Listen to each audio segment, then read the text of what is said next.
Fíjate, estaba precisamente buscando información sobre un encuentro en Madrid que se estaba celebrando de la red de fundaciones Atlas Network, donde había varios presidentes de América Latina, y me escribió bastantes personas: oye, cada vez que hay alguna acción, bueno, debe ser porque como suelo hacer informes, ¿no? Me empezó a escribir gente que en Cuba se estaban usando bots, pero la verdad es que no le di mucha bola. Primero porque tampoco había hecho análisis previos y, bueno, en principio no por el hashtag y todo eso no parecía que fuera a ser un ataque o algo así. Bueno, la verdad es que no le di mucha bola, pero luego cuando miré más adelante, claro, ya vi que había cientos de miles de tweets y, claro, entonces ya me llamó la atención que hubiera una conversación digital tan amplia sobre Cuba. Y, bueno, ahí empecé a analizar, y lo curioso de esta campaña es cómo hubo un malabarismo de la narrativa. Entonces, digamos que la cuestión empezó por un tema de salud, por el pico de COVID, ¿no? Pero claro, fíjate que todo empezó el 5 de julio, ¿no? Había unas imágenes del hospital de Matanzas, en el cual, bueno, como había un pico de contagios y, digamos, había más gente hospitalizada que camas o habitaciones disponibles, pues creo que pusieron camas en el pasillo y colchones en el suelo, y de esta manera, bueno, se empezó a mover la imaginación. Pero el 7, 8 y 9 se hicieron los récords de muertes por COVID, que fueron el día 9 31 muertes, y el día 10 salió esta información, y es cuando lanzaron ya el día 10 como 500.000 tweets, ¿no?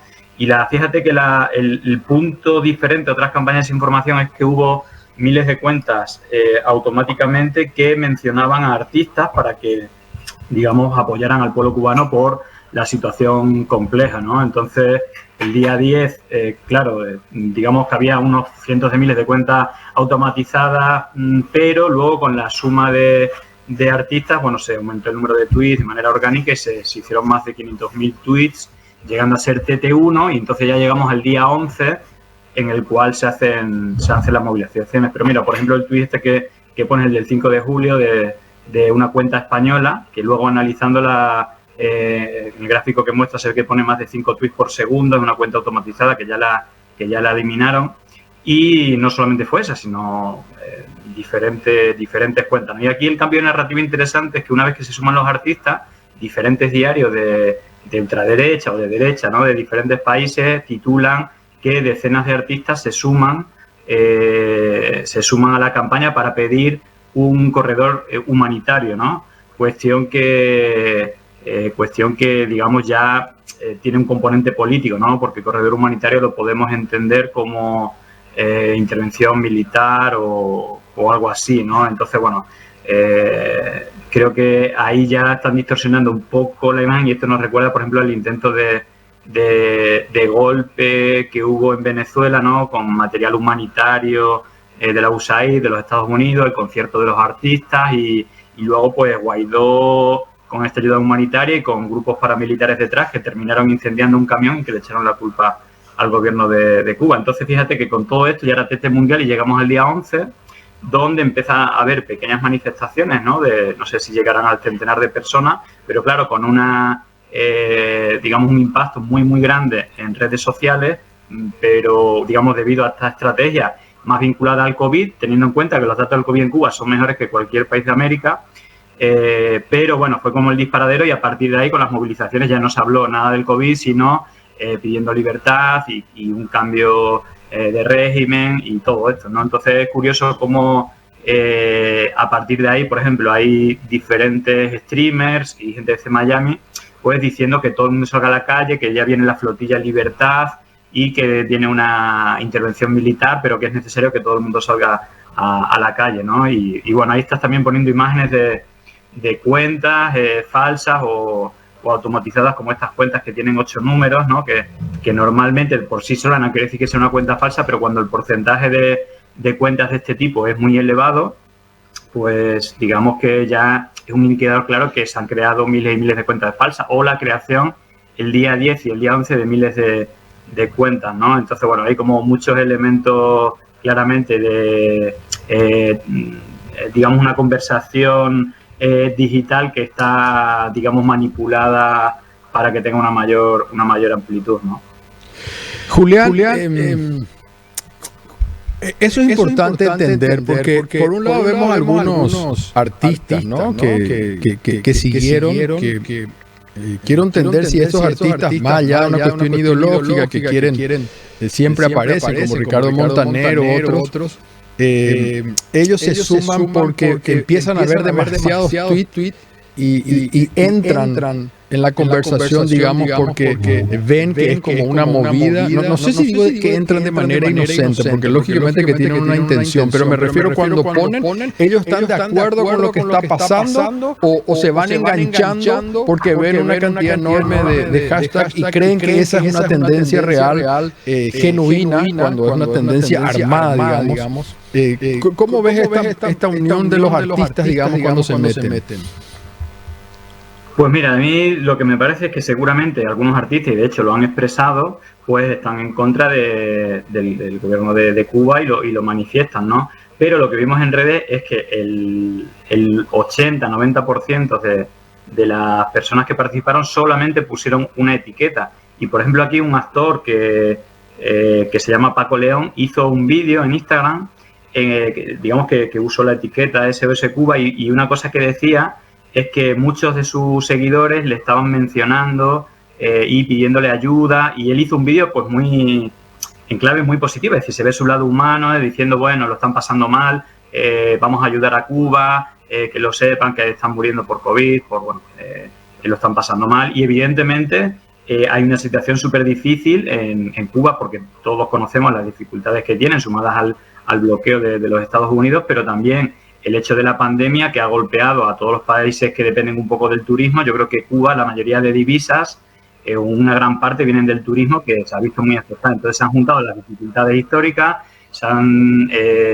digamos que también se han sumado la crisis por la pandemia, que yo creo que la afecta económicamente. Entonces se da un caldo de cultivo, digamos, para que se aflore todo esto. Y yendo en esta línea, creo que las manifestaciones, pues también creo que hay motivos para que las hagan, y aparte el gobierno de Cuba debería de defender los derechos civiles de manifestación, pero eso no quiere decir que no haya habido una manipulación orquestada, y en este caso yo creo que muchos de los artistas que participaron publicaron el tuit pues por las menciones que le hacían. Lo que está claro es la estrategia también comunicativa, porque esta estrategia nunca son solo en redes sociales. Normalmente es una estrategia de triple capa en la cual participan las redes sociales, pero también medios de comunicación y luego la sociedad civil, sean bien manifestaciones, ONG, Julián, Julián, te interrumpo ahí porque estábamos justo repitiendo algunos gráficos. Ahora, hay algunos gráficos con un mapa, ¿no? Y hay algunos arroba, parece que son de Argentina, como que son gente especializada hay otro creo que en España, en bombardear, y después supongo que hay bots también. Es decir, hay una manera coordinada, digamos, de querer instalar un tema para que dé una sensación de que es una conversación mundial. Sí, a ver, está claro que mayoría de cuentas participantes son de fuera de Cuba, ¿no? De hecho, digamos que el gráfico primero que mostraste, o del mapa, es un mapa de calor donde se ve que hay una participación, digamos, de varios países del mundo, sobre todo de habla hispana, ¿no? Creo que en el total el principal país donde más tweets se pusieron fueron España, luego Estados Unidos, luego Argentina y luego quizás Cuba, ¿no? Pero vaya, por ejemplo, una cosa curiosa, en el gráfico primero donde hay, digamos, donde se ve la matriz de opinión, digamos, hay dos tipos de cuentas. La matriz de opinión, que son las cuentas que reciben los retweets, y luego la matriz de difusión, que es donde están todas estas cuentas falsas, cuentas de troll center, digamos que son las que hacen los retweets a estas cuentas. Entonces, este gráfico que estás mostrando, que es como una mancha, el tamaño del nombre representa al número de tweets que ha recibido. Entonces, las dos cuentas que más tweets recibieron son, por un lado, Agustín Antonetti, que digamos que es un chico joven de la Fundación Libertad, que pertenece a esta red Atlas Network, que está en todas las campañas de desinformación en América Latina, especialmente. El 95% de todos mis análisis pues siempre está presente. Y luego Yusnavi, que es una persona exiliada, creo que un cubano exiliado en Miami, que es periodista, que aparece como en 100 hilos ya publicados por mí, igual que Agustín Antonetti. Agustín Antonetti, por ejemplo, participó en la campaña de AMLO Vete Ya, en la campaña de Sánchez Vete Ya y en las campañas negacionistas de Argentina contra los gobiernos. Todos acababan en movilizaciones, es decir, que tenían como una estrategia parecida, y Yusnavi está relacionado con cuentas que son bots, que lanzan cientos de miles de bots y que, bueno, tiene ciertos patrones y que siempre son seguidas por Yusnavi, ¿no? Que curiosamente es la cuenta desde la que se lanzan las manifestaciones y que tienen decenas de miles de retweets, por lo tanto es como muy casual todo o no tan casual. Supongo que esto ya es una mera especulación de que cuando se cortó el internet en Cuba, bueno, podría haber tenido algo que ver con esto, ¿no? Porque si vos desde un país extranjero estás atacando desde algunas cuentas, como recién explicaste, que estaban preparadas para querer instalar, me imagino que pudo haber sido esa una de las razones, porque es como que estás asusando tremendamente. Aquí incluso hasta el expresidente Carter puso un tweet, nunca vi que haya puesto contra Colombia cuando murieron más de 30 o 40 personas, ni en las manifestaciones en otros países donde hubo muchas muertes lastimosamente, pero sí se acordaron de Cuba como si fuera un tema central, y está movido por las redes sociales, principalmente por Twitter. Sí, bueno, yo creo que en realidad no solamente Twitter, es decir, estos son campañas 360 grados, lo único que Twitter te permite, mediante la API, que es como la puerta de entrada a los datos, que puedas descargar el 100% de los datos y hacer un análisis serio y con el 100% de los datos, cosa que no se puede hacer en otras plataformas como YouTube, Facebook, y ni hablemos de WhatsApp, ¿no? Que es como una caja negra que no se sabe qué pasa, ¿no? Entonces, digamos que en Twitter podemos hacer una radiografía de lo que pasa en Twitter y nos puede dar datos. De hecho, un poco de estas tres fases que te hablo, ¿no? La de el tema del COVID, que como dices, si comparamos como país, en una de las gráficas que mostraste, hay una comparativa con los datos de Bélgica, ¿no? Que es el país con la misma población que Cuba, que hay en Europa, de 11 millones. Se ve que los datos son 20 veces superior de muertes en Bélgica que digamos que en Cuba, pero si lo comparamos con otros países como Perú, pues son 40 veces más altos. Pero vaya, digamos que esto fue un poco el elemento disparador del asunto de la primera fase. En la segunda fase se empieza a hablar del corredor humanitario y en la tercera fase, con las manifestaciones, es cuando se ve en Twitter, pero esto fue en todas las redes sociales, se empiezan a manipular imágenes y vídeos para hacer mostrar que son manifestaciones masivas, ¿no? Entonces, una cosa muy llamativa, por ejemplo, es que cientos de cuentas publicaron el vídeo de la celebración de los argentinos en el Obelisco de Buenos Aires, pero que tenían miles de compartidos, ¿no? Como que había un montón de cubanos celebrando y todo esto, o imágenes de la primavera árabe en Egipto en el 2011, diciendo que era el malecón de Cuba, pero luego si ves las imágenes, pues apenas hay unas decenas de personas, ¿no? Entonces, como que hay esa manipulación. Incluso la cuarta fase, que es en la que nos encontramos ahora, estamos hablando de una manipulación, yo no lo había visto anteriormente, de manera masiva, 24 horas, por lo menos aquí en España, hablando de la represión cubana, pero nunca mostrando, por ejemplo, una cosa que están usando todos los titulares de todos los principales diarios de todos los países, son imágenes de las manifestaciones a favor del gobierno, que eran más grandes que las que estaban en contra, poniéndolas como que eran manifestantes en contra del gobierno.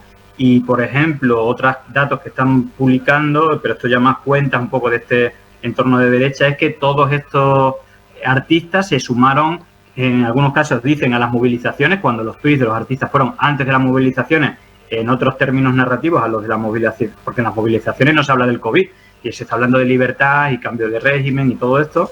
Y entonces llegan a salir los titulares o periodistas o este entorno diciendo que decenas de periodistas se sumaron a pedir una intervención militar, hasta eso dicen, o apoyando las movilizaciones pidiendo el cambio de régimen. Por lo tanto, hay una manipulación, creo que bastante importante. Y como te decía, aquí en España es brutal la cobertura, pero como te decía, no hay imágenes que las sustenten. Cuando hablan de represión brutal de la policía, bueno, si comparamos estas imágenes con lo sucedido en Colombia, en Chile, hasta en Paraguay, te diría también, ¿no? Es decir, las cargas, o primero el número de participantes en las movilizaciones, pero luego sobre todo la represión, que en estos casos sí ha sido totalmente brutal. Si recordamos datos de Colombia en estos 2 últimos meses de las manifestaciones, digamos, contrarias a la ley fiscal que querían imponerle, ¿no? En la cual pues le aumentaban los impuestos y los precios, fueron totalmente masivas estas manifestaciones, y el gobierno, es decir, las Fuerzas Armadas, sobre todo el SMAT, que es el la policía de choque, que es bastante dura, ¿no? Hubo más de 70 muertos, ¿no? O asesinatos, si lo queremos llamar así. Hubo más de 20 chicas violadas, hubo más de 50, digamos que perdieron el ojo, más de 50 personas que perdieron los ojos, hubo más de 1.500 detenciones arbitrarias, pero sobre todo hubo 300 desaparecidos y decenas de cuerpos flotando por el río y en caminos abandonados que además coincidían con personas que fueron subidas por la policía a camiones en las detenciones. Entonces, que de esto, hablo de España, no se haya dedicado ni un solo segundo, ni una sola imagen, contrasta de manera bastante escalofriante a que de manera, esas 24 horas diciendo de la represión brutal cuando la verdad me parece un poco de chiste. De hecho, nunca usan las armas, ¿no? Me parece bastante llamativo, hacen como llaves de judo para detener a la gente. Y luego también quiero decir una cosa, porque aquí la información, pues la verdad es que tienes que tener cuidado a la hora de decir, pero bueno, hago los supuestos. A mí me parecería muy mal que detuvieran a nadie por manifestarse. Estoy totalmente en contra y es totalmente reprobable. Pero claro, por ejemplo, algunos cubanos me decían, ¿no? Pues cuando criticaba esto, decía, bueno, pero es que a la gente que está deteniendo son a la gente que robó y destrozó tiendas, a la gente que volcó coches de policía, a la gente que lanzó piedras a la policía y que también uno nunca se sabe. Y con el tema de Internet también pasa lo mismo. Es decir, sería un debate, ¿no? Porque planteaba, bueno, a lo mejor los cortes se hacen porque están manipulando con las redes, pero si yo también, de hecho, me invitaron a una entrevista en Cuba que luego dijeron que iban a rodar cabeza en la televisión cubana porque dije que el gobierno de Cuba debería defender los derechos y libertad y que me parecían mal los cortes de Internet. Y ahí me escribieron, yo daba por hecho, porque de hecho ha habido cortes de Internet, eso es así. Pero luego investigando me comentaron que los cortes, no se dan cuando uno tiene router o ADSL y sí que se han dado en las conexiones de datos 3G o 4G, pero por el motivo que tienen de manera, para explicarlo de alguna manera, que es como ellos tienen una pajita, es decir, como en vez de tener un caño gordo de tubería, tienen una pajita fina y cuando hay mucha conversación digital o mucho uso de datos se colapsa, ¿no? Esto pasa como en las manifestaciones cuando son muy grandes, que no funciona el móvil, no hay datos. Entonces, bueno, me decían esto. Entonces, bueno, yo me sentí un poco mal porque lancé ahí un ataque contra el gobierno de Cuba sin tener la certeza. Entonces, por no equivocarme, si hubiera cortes de Internet, aunque creo que hay un debate, ¿no? Bueno, es legítimo que lo corten porque están manipulando a la población y tal. Mi posición, creo que estoy en contra, no se debería de hacer ningún corte. Creo que justamente la víctima en esta fase de que nos encontramos va a ser la verdad. Entonces tiene que haber total transparencia de lo que pasa y hay otra cosa insalvable. Que hoy en Cuba estaba recibiendo unas imágenes de los medios como Telesur y estaban mostrando que la vida se ha restablecido normal, pero como tú dices, lo mismo que pasó en España aquí tampoco. O sea, todo lo que ocurrió en Chile y en Colombia, realmente aquí se mostraba al otro lado, ¿no? Se mostraban los destrozos, se quemó una iglesia, pero hablaron muy poco los carabineros, las violaciones, comparativamente con esta semana de Cuba que parecía que se caía el mundo, incluso en el Senado. Una cosa increíble como ese filtro ideológico, digamos, yo suelo hablar de esto, pero ahora no es el tiempo. Querido, te mando un fuerte abrazo. Muchísimas gracias por tu tiempo y por tus análisis que son fantásticos. Nada, gracias a ti, Leo, y un saludo muy cordial a toda tu audiencia.